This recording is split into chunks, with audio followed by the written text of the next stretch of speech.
I see the parallel to 1929, when Wall Street bankers and oil companies retaliated against the United States for turning its back on oil. Well, we have to turn our back on oil. To stay tied to this stupid oil standard is just insane. We are already past the peak of oil. That we have this plan to keep on increasing the amount of oil that we use every year for the next 30 years. We won't survive global warming if we keep that up.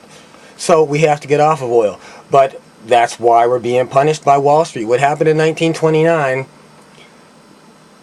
Mr. Sinclair, owner of Sinclair Oil, was convicted of bribing the president to help the oil companies. Well, as soon as that happened, 2 days later was the stock market crash. It was a punishment. It was punishment for not being loyal to oil.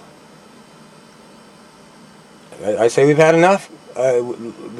We need a new paradigm. We need to get off of the oil standard, and we need to not give money to the people who ruined it. Of course, there's not really enough of a movement to stop it. It looks like they're going to be able to do it. I hope that it doesn't happen today.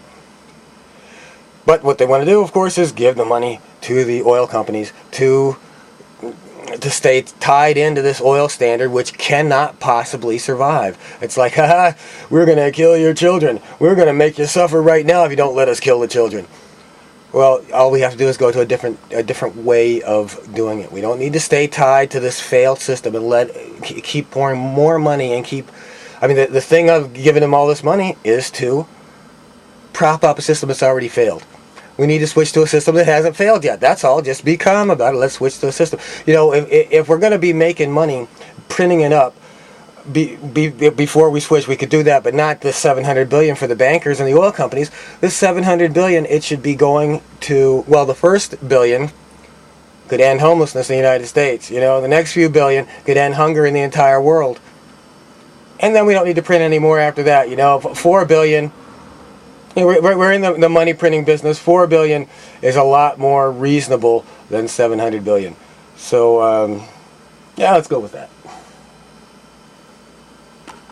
It's one step.